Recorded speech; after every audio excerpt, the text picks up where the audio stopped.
더 마가복음이 우리가 이제 묵상하기 시작하지 않았습니까? 이 마가복음 첫 구절에 예수 그리스도의 그 복음에 대해서 이렇게 선포하면서 예수 그리스도가 이 복음이신 것을 우리에게 가르쳐 줍니다. 이 마가복음은 어떻게 보면은 그 읽으시면 뭐 예수님의 설교 긴 설교보다는 어떤 사건별로 아주 빠르게 이렇게 진행돼 가는 것을 볼 수가 있습니다. 그래서 그 마가복음을 가리켜서 길 위에 길이다 이러는 표현도 합니다. 그러니까 예수님께서 그 노상 그길 갈릴리부터 시작해가지고 빠른 속도로 이렇게 사마리아 지역, 광야 지역, 또 예루살렘 이렇게 걸쳐가지고 예수님이 십자가에 못 박혀 죽으시는 거기까지 길 위에서 진리를 선포하시고 하나님 나라를 선포하신 것을 이제 상징적으로 이제 표현을 합니다. 아무튼 예수님께서 걸어가신 그 길을 우리가 좀 묵상하면서 예수님께서 이 땅에 왜 오셨는지 또 우리에게 주시는 그 은혜가 무엇인지 매일매일 묵상해 나가기를 소망합니다. 이 시간에는 마가복음 1장 오늘 본문이죠. 오늘 본문인데 예수님께서 두 가지 큰 사건을 이제 오늘 기록하고 있습니다.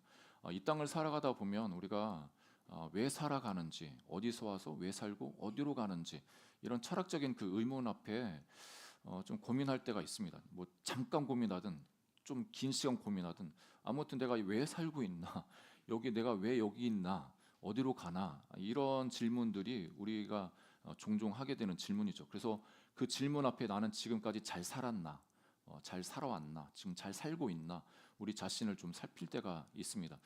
특별히 우리가 시간이 지나면서 인생의 경륜이 쌓인다고 하지 않습니까? 한 살, 뭐 오늘 설날 어제 뭐 지났지만 한 살 더 먹는 것이 어떤 분에게는 되게 낙담이 될 수 있겠지만 그런데 인생의 경륜이 쌓인다는 것은 참 큰 축복인 것 같습니다. 뭐 어렸을 때는 빨리 이렇게 나이 먹고 싶다 이런 생각을 하지만 또 이렇게 나이가 들어가면서 조금 시간이 뭐 덜 갔으면 좋겠다, 빨리 안 갔으면 좋겠다 이런 생각도 하죠. 그렇지만 그 이렇게 신앙의 연륜, 그러니까 시간이 가면서 연륜이 쌓인다. 이것은 너무나 큰 축복입니다. 그리고 그 연륜이 쌓인 그 연륜을 가지고 또 우리 믿음의 후배들에게 또 자녀들에게 그 믿음을 흘려보낼 수 있다는 그 축복이 참 너무나 귀한 것 같습니다. 특별히 오늘 이 본문의 이 제목을 부르심대로 살아가기라는 제목을 붙여봤는데 우리가 어떤 곳에서 어떤 모습으로 살든 하나님이 다 여러분 한 분 한 분을 다 부르셨습니다. 하나님이 자녀로 부르셨습니다. 또 어떤 영역에서는 뭐 직장 안에서 그 직장의 그 일로 우리를 또 부르셨죠. 또 작게는 가족 공동체 안에서 남편으로 부르셨고 아내로 부르셨고 또는 부모님으로 또 우리가 부름을 받아서 또 살아가고 있습니다. 그 부르심 받은 그 모습이 어떤 사람은 야 정말 대단하다. 그 사람과 다른 사람과 비교해 가지고 내 부르심은 너무 작은 거 아닌가? 나는 너무 하나님께서 부르신 게 너무나 작게 어떻게 보면 좀 멋들어지지 않는 뭐 그런 것처럼 보일 수 있지만 그렇지만 하나님의 입장에서 세상에서는 등급을 매기고 그래서 누구보다 더 월등한 사람이 대단하고 대단한 부르심을 가졌고 그래서 그 사람을 추앙하고 그러지만 하나님 나라에서는 모든 분이 한 분 한 분이 너무나 특별하고 귀하고 하나님께서 한 분 한 분을 그렇게 특별한 부르심 가운데 여러분에 있는 그 삶의 현장에 심어 놓으신 것을 여러분 꼭 기억하기를 주의로 축복합니다. 그래서 그 부르심 받은 그 영역에서 지금까지 여러분 너무나 잘 지내오셨고 여기까지 너무나 주님을 잘 따라오셨습니다. 그러면 이제 이 부르심을 계속적으로 잘 따라가기 위해서 하나님이 부르신 그 영역에서 최선의 삶을 살아가기 위해서 우리가 예수님의 그 삶을 통해서 우리가 배워야 될 부분들이 오늘 본문에 한 두 가지 정도 이렇게 발견할 수가 있습니다. 첫 번째는 그 부르심대로 잘 살아가기 위해서 한적한 곳으로 가야 되는 것을 우리에게 가르쳐 주십니다. 예수님께서 보니까 마가복음 1장 32절 34절 그러니까 오늘 본문 그 전 어제 이제 묵상하신 본문이겠죠. 보면 예수님이 이 베드로의 장모를 이렇게 치유해 주시고 그 소식이 이 동네에 이렇게 전파되니까 그때 당시 이제 가버나움 그 동네에 이 예수님이 병자를 치료하신다 이런 소문이 나니까 해질녘에 많은 사람들이 몰려들었습니다. 32절 말씀 보니까 저물어 해질 때 모든 병자와 귀신 들린 자를 예수께 데려오니, 그러니까 이때 당시에는 뭐 그렇다 할 만한 병원이 없었습니다. 여러분 지금은 최고의 의료 시설 시스템을 가지고 있지 않습니까?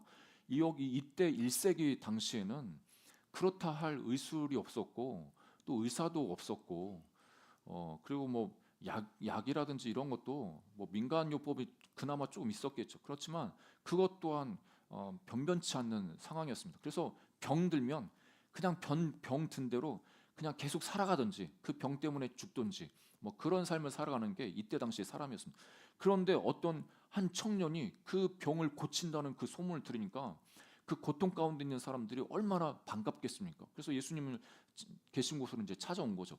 그래서 33절에 보니까 온 동네가 그 문 앞에 모였더라 하면서 34절에 예수님께서 그들을 외면하지 않고 계속 이제 치료해 주시죠. 각종 병이든 많은 사람을 고치시며 많은 귀신을 내쫓으시되 귀신이 자기를 알므로 그 말하는 것을 허락하지 아니하시니라. 그러니까 의료 시스템이라든지 이 의술이 발전되지 않는 그런 나라라든지 그런 동네에 가면 누가 용하다. 그래서 예전에는 오히려 병원 치료를 받는 게 아니라 굿하면 치료받는다. 이런 식으로 해서 미신의 힘을 많이 이제 의지를 했죠. 우리나라 과거에도 이제 그러지 않았습니까?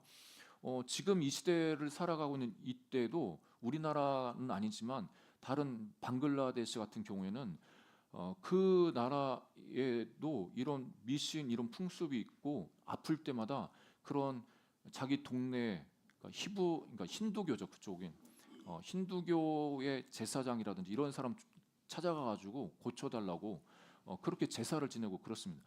예전에 청년 시절에 단기 선교를 그 방글라데시에 갔는데 그런데 그 사람들을 병 고쳐줘야 되는 그 제사장이라고 하는 그 마을에서 그 사람이 아픈 거예요. 10몇 년 동안. 자기는 자기 병을 못 고치고 예, 참 아이러니 뭐 아무튼 그래가지고 저희 이제 전도 우리 선교팀한테 기도해 달라고 너무 아프다고 그래서 같이 그냥 합심으로 기도했는데 그 자리에서 다 나아버린 거예요. 그러니까 이 사람이 너무 놀래서 이제 자기가 그 사람의 어떻게 보면 종교 지도자인데 그래서 사람들한테 소문을 내니까 그 다음 날에 저희 숙소에 사람들이 몰려든다는 게 어떤 건지 그때 알았는데 와 엄청 많은 사람들이 이렇게 몰려 들어가지고 자기를 위해서 좀 기도해 달라고 고쳐달라고 그렇게 하는 거죠. 그러니까 이 1세기만 해도 그런 뭐 의사도 없고 병원도 없으니까 뭔가 신령한 사람, 와 진짜 능력이 나타난다면 다 몰려들죠. 그래서 예수님은 그걸 마다하지 않고 긍휼한 마음으로 그 사람들을 다 고쳐 주신 것을 봅니다. 그러면 우리가 생각할 때 저녁에 그렇게 힘들고 어렵게 많은 사람들을 치유해 주시고 그런 사역을 했으면 지치고 피곤하지 않겠습니까? 그래서 늦잠도 자고 싶고 그럴 텐데 오늘 본문의 35절을 보니까 새벽 아직도 밝기 전에 예수께서 일어나 나가 한적한 곳으로 가서 거기서 기도하시더니 예수님 이 새벽 기도가 언제 시작됐냐면 이때 시작된 것 같습니다. 예, 예수님이 그 피곤하실 텐데 우리가 생각할 때 예수님은 하나님 그러니까 사람이기도 하지만 하나님이시니까 안 피곤하실 거야. 뭐 채찍에 맞아도 안 아플 거야. 이렇게 생각하시지만 예수님이 인간의 몸을 입고 이 땅에 오셨다는 것은 완전한 100% 인간으로서 살아내셨다는 거거든요. 그러니까 예수님도 무리하시면 피곤하신 게 인간 예수님이십니다. 그러니까 얼마나 또 피곤하셨겠어요. 강철 체력 나는 로봇이야 이렇게 하시지 않고 그런 상황 가운데 힘드셨을 텐데 오히려 새벽 아직도 밝기 전에 그러니까 해 뜨기 전에 새벽 3시부터 6시 사이라고 추정을 하는데 그때 일어나셔서 한적한 곳 사람들로부터 분리돼서 어떻게 보면 자기 스스로가 고립된 그 장소에 가가지고 홀로 하나님 아버지와 대면하는 시간을 가졌다는 겁니다. 여러분 우리가 또 그렇게 생각할 수 있지 않습니까?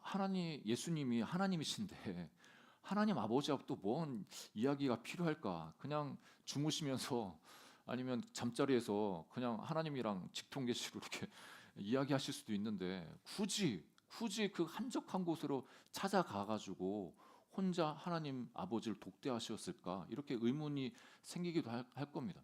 그렇지만 이 한적 예수님 삶에 있어서 이 한적한 곳에서 하나님을 독대하는 그 시간이 바로 하나님이 자기를 이 땅에 부르신 그 부르심이 무엇인지 확인하는 시간이었고, 하나님으로부터 또 새로운 하나님 아버지와의 그 친밀한 교제를 통해서 활력을 찾는 그런 시간이었던 것을 볼 수가 있습니다. 하나님이시기 때문에 능력이 필요 없으시겠죠. 뭐 새로운 더 은혜가 뭐 필요하겠습니까? 기도 안 해도 예수님은 하나님이시니까 능력을 행하실 수 있죠. 그렇지만 하나님 아버지와의 그 관계 속에서 그 교제가 너무나 중요했던 것을 볼 수가 있습니다. 그 예수님께서 요한복음 6장 37절 40절에 보면 예수님께서 이 땅에 오셔서 나는 이 땅에 와서 내 마음대로 내 생각대로 살아가고 사역한다 이렇게 말하지 않고, 예수님이 왜 이 땅에 오셨는지에 대한 이유를 설명을 하시는데 6장 37절에 보니까 아버지께서 내게 주시는 자는 다 내게로 올 것이요 내게 오는 자는 내가 결코 내쫓지 아니하리라. 그래서 내가 하늘에서 내려온 것은 내 뜻을 행하려 함이 아니요 나를 보내신 이의 뜻을 행하려 함이니라. 그러니까 예수님도 성자 하나님이시고 어떻게 보면 하나님 본인이시지만 아버지의 그 뜻을 우선으로 해서 그 아버지 뜻이 나를 통해서 이 땅에 이루어지는 그 사명을 이루려고 이 땅에 오셨다고 분명히 말씀하고 있습니다. 그러니까 예수님조차도 자기 뜻대로 살아가시는 게 아니라 아버지의 그 뜻을 쫓아서 그 뜻을 이 땅에 행하시고자 하셨던 것을 우리에게 가르쳐 줍니다. 우리도 마찬가지겠죠. 이 땅을 살아 우리들도 이 땅을 살아간다는 것은 하나님이 우리를 이 땅에 보내어 주신 건데, 그 보내어 주신 그 하나님의 목적, 이 땅에 태어나게 하신 하나님의 그 목적이 있을 텐데, 또 자녀 삼아 주신 목적이 있을 텐데, 그 목적대로 살아가는 것이 우리에게 부르심대로 살아가는 것입니다. 그래서 39절에 나를 보내신 이의 뜻은 어떤 거냐면 내게 주신 자 중에 내가 하나도 잃어버리지 아니하고 마지막 날에 다시 살리는 이것이니라. 그러니까 예수님께서 하나님 아버지가 나를 이 땅에 보내어 주신 것은 뭐냐면 결국에는 십자가 고난을 통해서 인간을 대신해서 죽고 자기가 화목제물로 하나님 앞에 드려져야 되고, 그런 과정을 통해서 자신을 믿는 그 영혼들을 구원해 주셔서 하나님 백성 삼아 주시는, 영원한 생명 주시는 게 그 목적이셨죠.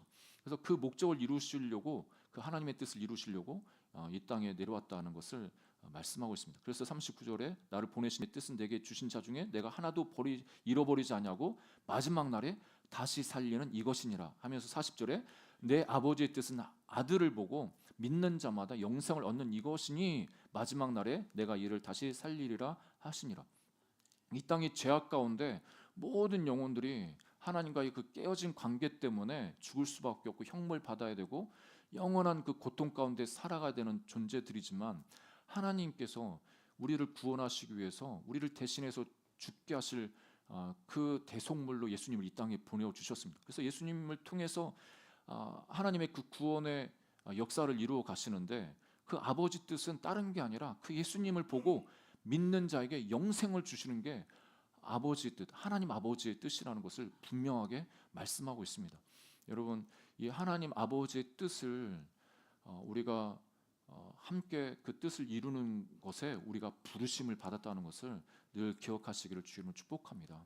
여기에 계신 우리 모두가 이미 예수님을 믿고 영생을 얻었습니다. 우리 육체가 쇠하여지고 죽지만 그것으로 끝나는 게 아니라 우리 영혼뿐만 아니라 예수님이 이 땅에 오실 때 다시 부활의 몸으로 우리가 새롭게 태어난다는 것을 성경 분명하게 우리 가르쳐주고 계십니다. 그 부활의 소망을 갖고 또 이 땅에서 하나님 나라 확장을 위해서 귀하게 쓰임받는 우리 모두가 되기를 주의 이름으로 축복합니다. 그러니까 예수님께서는 그 자신의 부르심이 무엇인지 어떻게 보면 이 한적한 곳에서 하나님 아버지와 교제하면서 자기의 부르심도 점검하셨을 것이고, 그것을 위해서 마음이 빼앗기지 않도록 자기 마음을 돌보신 것을 봅니다. 그런데 주변에 있는 사람들은 예수님 마음과 좀 다른 것을 봅니다. 36절 37절에 시몬과 및 그와 함께 있는 자들이 예수의 뒤를 따라가 만나서 이르되 모든 사람이 주를 찾나이다. 그러니까 어떻게 보면 예수님을 따르는 제자들은 예수님께서 많은 귀신을 쫓아내시고 병자를 고치시니까 인기가 엄청 올라가지 않겠습니까? 너무 큰 인기를 누리시고 그 인기를 받는 그분 옆에 자기들 어떻게 보면 뭐 제자로 같이 이너서클처럼 정말 특별한 관계 속에서 자기들이 있기 때문에 자기도 가치가 올라가는 그런 뿌듯함이 있었을 겁니다. 그래서 예수님 사람들이 찾아오는데 예수님 거기서 한적한 곳에서 지금 이러고 있을 때가 아닙니다. 지금 사람들이 몰려드는데 빨리 내려와가지고 이 사람들 좀 고쳐주세요. 더 많은 인기, 더 많은 어떻게 보면 영향력 이런 거를 원하고 그걸 통해서 자기도 덕을 보려고 하는 그런 마음이 있었을 겁니다. 근데 예수님은 그런 인기에 그 마음이 휘둘리지 않으셨습니다. 이게 중요하죠. 이 마음이 우리 모두에게 끝까지 있기를 주로 축복하며 예, 예, 뭐 저에게 있어야겠죠. 인기를 얻으면 목사님들이 인기를 얻어가지고 그냥 넘어지는 경우가 많이 있는데 사람들이 칭찬받고 높임받고 그러면 우리 마음이 그 하나님 부르신 그 부르심에 초점을 맞추는 것보다는 그곳에 내가 잘하나 보다 나를 더 이렇게 보는 그 눈길에 그것을 보답하기 위해서 그 보답을 위해서 더 그 사람들을 위해서 살아가려고 합니다. 그런데 그러다 보면 자기 부르심을 놓칠 때가 너무나 많이 있습니다. 예수님은 그 사람들 돌보는 것 어떻게 보면 모든 사람들을 다 그 병을 치료해 주시기 위해서 이 땅에 오셨다. 모든 귀신 들린 자를 그 자유케 하시기 위해서 예수님 이 땅에 오셨다. 그렇게 하지 않습니다. 만약에 모든 병자를 치유하시기 위해서 예수님 이 땅에 오셨다 이렇게 말했으면 그 예수님이 살아계신 그 현장에 있는 수많은 사람들 직접 찾아가서 계속 어떻게 보면 치유 사역을 하셨겠죠. 그렇지만 예수님은 그렇게 하지 않으셨습니다. 이 38절 39절에 이렇게 말씀하시기를 이르시되 우리가 다른 가까운 마을들로 가자 거기서도 전도하려니 내가 이를 위하여 왔노라 하시고 예수님도 전도하셨습니다. 예수님도 이 땅에 하나님 나라가 자신을 통해서 임하신 것을 선포하셨습니다. 회개하라 하나님 나라가 가까이 왔다. 그렇게 예수님이 선포하신 거죠. 그래서 39절에 이에 온 갈릴리에 다니시며 그들의 여러 회당에서 전도하시고 또 귀신들을 내쫓으시더라. 예수님께서는 예수님이 이 땅에 오신 목적이 분명했습니다. 하나님 나라 복음을 선포하고 그 하나님 나라가 이 땅에 온전히 이루어지기 위해서 자기가 결국에는 십자가에서 죽어야 되고 또 하나님께서 또 그 성경에 예언한 것처럼 3일 만에 부활할 것들 그것을 분명히 아셨고 그 부르심 가운데 흔들리지 않고 그 길을 따라가고자 여러 마을에 나가서 전도하시기 시작했습니다. 많은 사람들에게 주목을 받고 또 놀라운 기적을 일으키니까 많은 사람들이 따라오고 그러다 보면 그 사람들이 원하는 대로 필요한 대로 다 그것을 채워주고 그러다 보면 어떻게 보면 자기가 하나님 나라 복음을 선포하고 그 십자가의 길을 가야 되는데 그 길을 가는 거에 있어서 그 자체가 그 사람들 그 자체 그 부르심대로 살지 못하도록 하는 거겠죠. 그렇지만 하나님께서는 그것을 철저히 예수님께서는 차단하신 것을 볼 수가 있습니다. 헬레니즘 이 시대가 이제 헬레니즘 시대인데 마가가 기록된 이 시대에는 이 세계에는 자료를 찾아보니까 기적과 이적을 통해서 인기를 얻으려는 신적 인간이 많이 출몰했던 시대라고 합니다. 그러니까 신적 인간, 자기가 신적 인간으로서 사람들에게 영향력을 미쳐서 그 사람들을 가지고 자기의 어떤 야망을 이루려고 하는 사람들이 많이 출몰하는 그때였습니다. 그렇지만 예수님께서는 그런 사람들과 그런 사람들처럼 살지 않고 하나님 나라 복음을 전하는 이 목적에 충실한 삶을 살아가십니다. 그 삶을 살아가기 위해서 흔들리지 않기 위해서 피곤하지만 자기 하루의 삶이 시작되기 전에 한적한 곳에 가서 하나님과 독대하는 그 시간을 가졌습니다. 예수님 믿는 우리들이 이 땅을 살아갈 때 우리가 부르심대로 잘 살아가기 위해서 한적한 곳에 잠시 머무르는 그런 습관이 필요한 것을 봅니다. 여러분 이 시대에는 너무나 많은 것들이 우리를 분주하게 만듭니다. 많은 직장에서의 일, 또 가정에서의 일, 여러 가지 관계 속에서의 일들이 하나님 앞에서 하나님께 시간을 들여서 집중해서 그 말씀을 묵상하는 그것들을 참 어렵게 만드는 것을 봅니다. 그래서 그 외적인 환경 가운데 마음이 분주할 수도 있고 내가 생각이 너무나 많아서 또 우리 스스로가 분주할 수 있는데 그 C.S. 루이스라는 목사님은 아주 유명한 말씀하시는데 분주함이 곧 막이다 이렇게 표현합니다. 분주함이 막입니다. 우리를 분주하게 하면 분주하게 해서 하나님께 초점 못 맞추고 하나님이 나를 부르신 목적이 무엇인지 그걸 잊어버리게 해가지고 계속 그 분주함을 쫓아가게 해서 하나님 뜻대로 살아가지 못하게 하는 것, 그게 곧 마귀의 전략인 것을 우리에게 가르쳐 줍니다. 여러분, 우리가 한적한 곳에 머무르는 그런 저와 여러분 되기를 주님으로 축복합니다. 예, 그 한적한 곳이 여러분이 말씀을 묵상하는 시간이 될 수 있고, 어떻게 보면 한적한 곳이라는 것이 장소적인 의미도 있지만 우리 안에 너무 많은 근심, 걱정, 염려, 많은 생각들, 그것을 좀 뒤로 하고 마음의 참된 고요의 그 한적한 곳을 만들어서 오직 하나님께만 집중할 수 있는 우리 모두가 되기를 주 이름으로 축복합니다. 그래서 요즘 젊은 세대들은 이 세상에 즐겁고 우리를 유쾌하게 하고 재밌게 하는 게 너무나 많이 있습니다. 뭐 유튜브부터 시작해서 뭐 SNS, 드라마, 영화, 웹툰, 또 주식을 좋아하시는 분은 주식 투자 사이트, 부동산, 정치 관련된 그런 이슈들, 많은 뉴스들, 어떻게 보면 우리 마음을 그런 것들이 많이 이렇게 휩싸여서 그걸 아예 하지 말라는 극단적인 말씀을 드리는 게 아니라 우리가 살고 있는 삶의 환경이 그렇게 그런 환경에서 우리가 살 수밖에 없지만 그래도 그런 환경에서 우리가 하나님이 나를 부르신 그 부르심을 자각하고 그 부르심대로 살아가기 위해서는 한적한 곳을 만들어야 되고 그 한적한 시간에 하나님 말씀을 꼭 묵상하는 우리가 되어야만 합니다. 여러분, 그런 우리 모두가 되기를 주님으로 축복합니다. 우리 위례 하늘교회가 개척되고 시작되기부터 말씀 묵상을 강조해가지고 우리가 말씀 큐티도 하지 않습니까? 이거를 그냥 어떤 종교 생활의 한 부분으로 여러분한테 권면드리는 게 아니라 이게 여러분과 1:1 하나님과의 관계 속에서 하나님과의 친밀함을 유지하고 또 하나님을 알아가는 그런 정말 귀한 그 근본 발판이 되기 때문에 제가 이렇게 큐티를 말씀드리고 계속 큐티집을 구매해서 함께 묵상하고 있습니다. 여러분, 하나님 말씀을 묵상하시면서 고요하게 여러분 자신에게 주시는 그 말씀을 들을 수 있는 우리 모두가 되기를 주님으로 축복합니다.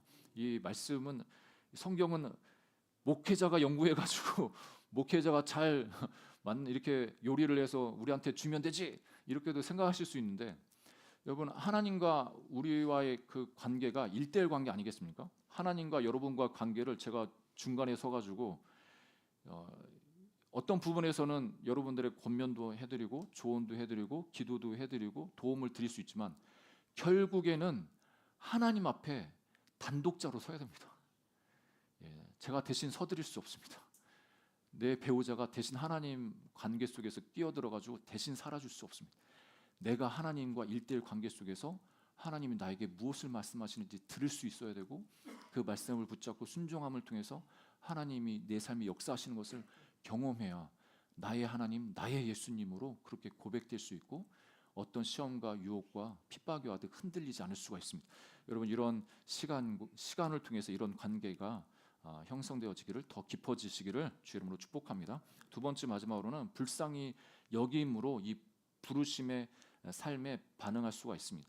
예수님께서 많은 축기도 하시고 치유 사역을 하셨지만 그 마음의 동기는 항상 그 영혼을 향한 불쌍한 마음이 있으셨습니다. 우리가 사람을 볼 때 여러 가지 많은 기준들로 사람을 보지 않습니까? 어떤 분은 그 사람이 옳고 그르냐에 따라서 그 사람을 대할 때도 있고 어떤 분은 감정적으로 피성향 어떤 마음의 공감을 잘하시는 분은 그 사람이 옳고 그름보다는 그 사람 상황에 대해서 아픈 상황이면 같이 아파하시면서 공감하면서 그 사람을 대할 때가 많이 있습니다. 어떤 유대인들은 삶에서 그 사람과 관계를 맺을 때 이 사람이 정하냐 부정하냐 이것이 너무나 중요했습니다. 부정한 사람이 내 옆에 오면 나도 부정해지기 때문에 그 부정한 사람을 꺼려 했습니다. 그래서 이 오늘 나병 환자가 이 40절부터 나오는데, 이 나병 환자 40절에 한 나병 환자가 예수께 와서 꿇어 엎드려 간구하여 이르되 원하시면 저를 깨끗하게 하실 수 있나이다. 여러분, 예전에는 이 나병 환자를 나병을 문둥병이라고 이야기하지 않았습니까? 근데 지금 사전을 찾아보면 그 문둥병, 문둥이 이것은 조금 공격적인 말이기 때문에 그런 말을 지양한다고 합니다. 나병 환자 아니면 한센병 든 분으로 이렇게 이야기를 합니다. 그러니까 나균이라든지 나종균이라는 이 미코박테리아라는 일종이 몸에 들어오면서 이것이 짧게는 잠재적으로 한 5년, 길게는 20년 잠복기 있다가 이것이 이제 발현되면 피부에 감각이 없어지는 겁니다. 그 감각이 없어져 가지고 뜨거운 물 찬물도 감각이 없으니까 뜨거운 100도씨 물에 이렇게 손을 넣고 세수를 하다가 이 얼굴이 화상을 입고 손이 화상을 입고, 또 지금 기타를 치셨는데 이 그냥 피크 없이 기타를 치다가 이게 감각이 없다 보니까 이게 떨어져 나가지고 피 날 때까지 자기도 모르게 이 기타 치고 있고, 그래서 결국에는 코도 뭉그러지고 눈도 실명이 되는 그런 정말 처절한 병입니다. 이 사회적으로도 그렇게 처절한 병이고 감염의 위험 때문에 이제 격리를 시켰던 우리 역사도 있습니다. 지금도 소록도라는 그 여러분 섬 들어보셨죠? 예전에도 소록도 갔는데 거기에서 일제 시대 때 그 소록도를 만들어 가지고 너무 많은 이제 나병 환자들이 그쪽에서 이제 강제적으로 와가지고 거기서 이제 생활을 한 것을 볼 수가 있는데, 이분들은 사람 취급을 못 잡죠. 지금은 이제 이 병에 대한 그 치료약이 나와서 치료약을 복용하면 정말 이게 피부병이기 때문에 피부가 아주 새까매진다고 합니다. 그러면서 이것이 이제 치유가 되어지는데, 아무튼 이때 당시만 해도 그런 모든 치유약도 없고 아무것도 없고, 이스라엘 상황에서 이 나병 환자다 하면은 너무 부정한 사람들입니다. 이스라엘 법에 있어서 이스라엘 사람들은 이게 죄에 대해서 하나님이 형벌을 내리신 거라고 믿기 때문에 천형을 하나님이 내리셨다. 그래서 그 사람들과 상종도 안 합니다. 자기가 나병이 들었다고 하면은 사람들이 자기한테 접근하지 못하도록 멀리서부터 나는 나병입니다, 나병입니다, 이렇게 병에 걸렸다고 이야기를 해줘야 됩니다. 근데 이 나병 환자가 예수님을 찾아오고 사람을 찾아와 온다? 그 사회 공동체에 소속되기 위해서 들어가려고 하면 정말 발견된 즉시 돌로 매를 맞든지 아무튼 죽음의 위협을 느끼는 사람들이 바로 이런 사람들이었습니다. 그러니까 이 나병 환자들을 향해서 이 이스라엘 사람들은 부정한 사람이라고 격리하고 만나주지도 않고 자기한테 가까이 오면 죽여도 상관없다는 식으로 그렇게 그 사람들을 취급했는데, 예수님 앞에 이 나병 환자가 진짜 목숨 걸고 찾아온 겁니다. 그래서 예수님 앞에 무릎 꿇고 예수님이 원하시면 자기를 깨끗하게 할 수 있다고. 여러분, 성경에 많은 기적 사건이 있는데 사도행전에도 제자들이 많은 병자들을 고치지 않습니까? 그런데 제자들이 나병 고쳤다는 기록은 찾아볼 수가 없습니다. 예수님께서 예수님 공생애 동안에 나병 환자를 치유하신 사건이 2번 기록되는데, 여기 있는 이 사건과 10명의 그 나병 환자가 와가지고 치료해 주시고 되돌려 보내셨는데 한 명만 와서 감사의 인사를 하는, 그러니까 딱 2사건만 이 복음서에 기록되어져 있습니다. 그러니까 이 나병이 치유된다, 이거는 정말 엄청난 사건이고 영적으로도 엄청난, 이 이스라엘 사람들이 생각할 때는 너무 엄청난 사건인 겁니다. 그러니까 하나님이 이 사람이 죄 때문에 하나님이 형벌을 주셔서 이렇게 나병 환자 됐는데, 어떻게 보면 사람 목숨은 살아있지만 송장과 같은, 살아있는 송장이다, 살아있는 시체다, 이렇게 이야기합니다. 그 사람들이 치유를 받았다? 이거는 그 사람에게 죄사함이 선포되어진 거고 구원받은 것을 의미하기 때문에 이스라엘 사람들에게서 놀라운 사건입니다.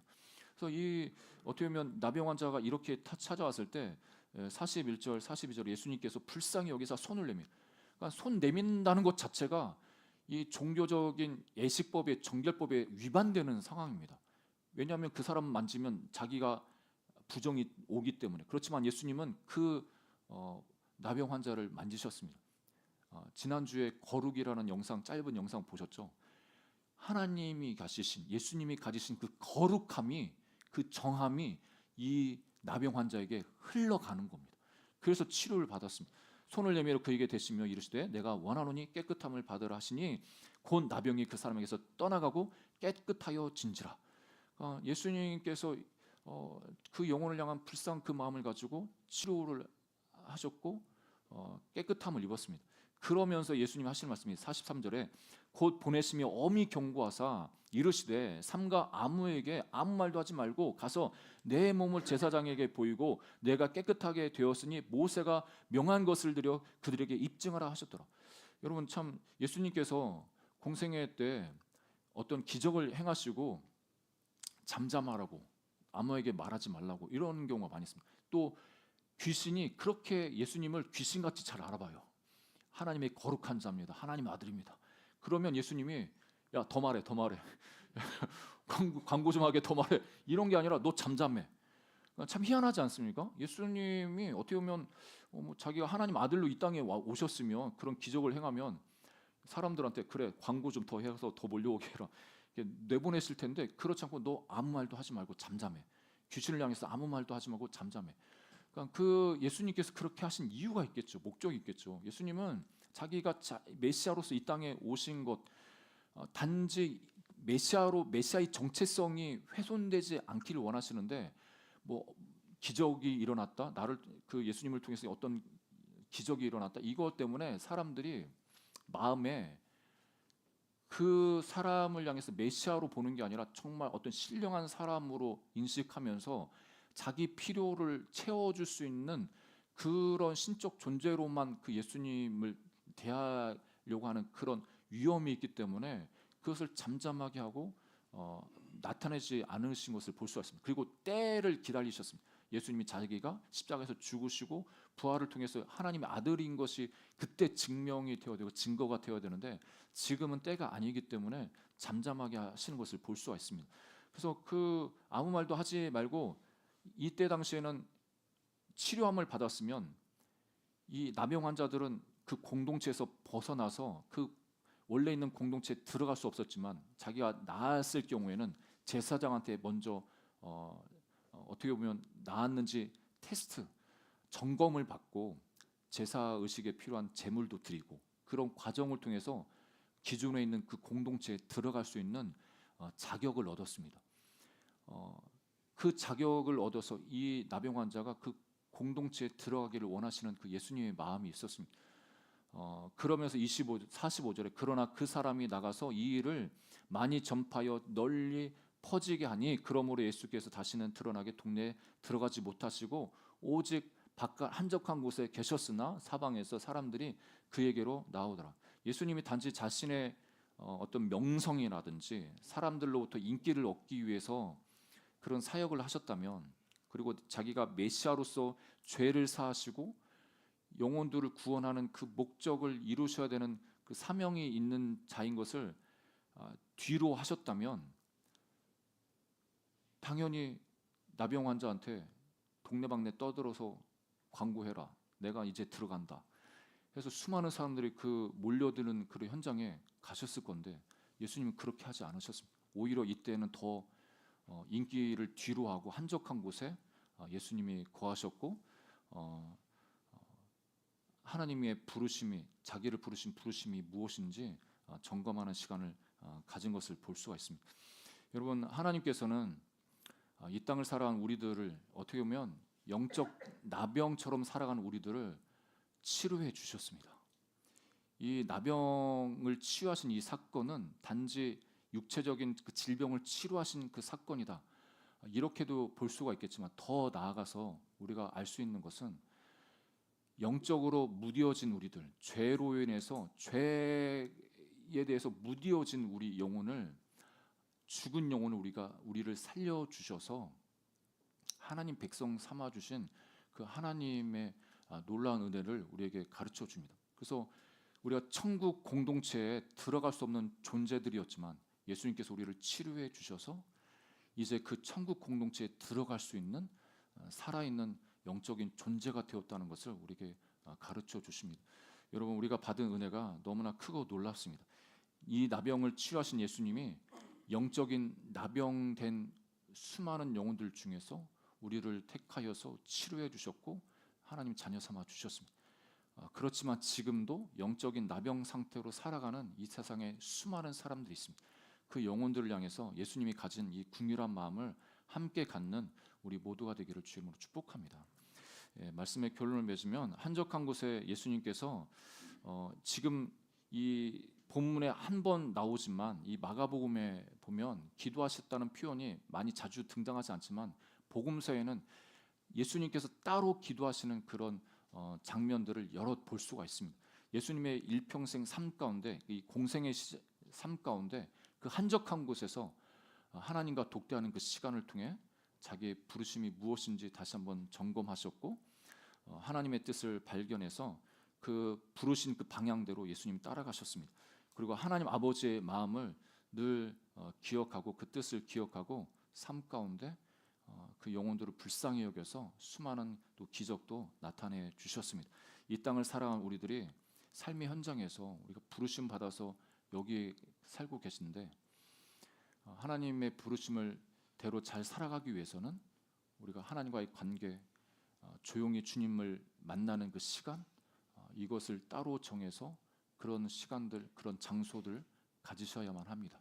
더 나아가서는 그 시간 가운데 영혼을 향한 궁휼히 여기는, 불쌍히 여기는 그 마음이 우리 마음 가운데 부어지도록 하나님께 기도할 수 있는 우리 모두가 되기를 주님은 축복합니다. 그래서 사람들을 볼 때 우리는 기본적으로 그 영혼을 향한 불쌍히 여기는 마음, 그 마음이 우리 마음의 근본이 되기를 주 이름으로 축복합니다.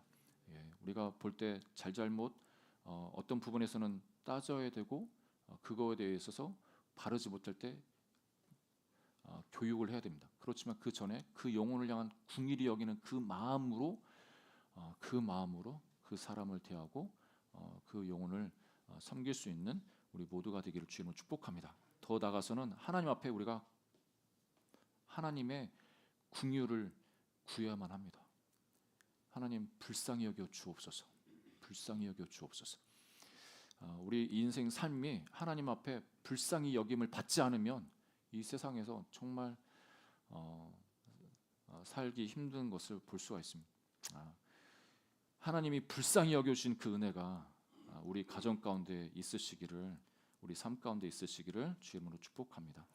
불쌍히 여겨달라는 그 나병 환자의 그 외침을 예수님이 외면하지 않으셨듯이 우리 삶 가운데, 우리 가정 가운데 그 하나님 앞에 겸손히 불쌍히 여겨달라는 우리 기도를 외면하지 않으실 줄 믿습니다. 이 시간 같이 기도하실 때 하나님 올 한 해 또 2024년도에 우리를 각자의 영역에 하나님 불러 주셨는데 그 부르신 영역에서 그 부르심대로 잘 살아가길 원합니다. 잘 살아갈 수 있도록 도와주옵소서. 그러기 위해서 우리가 하나님과의 1:1 관계를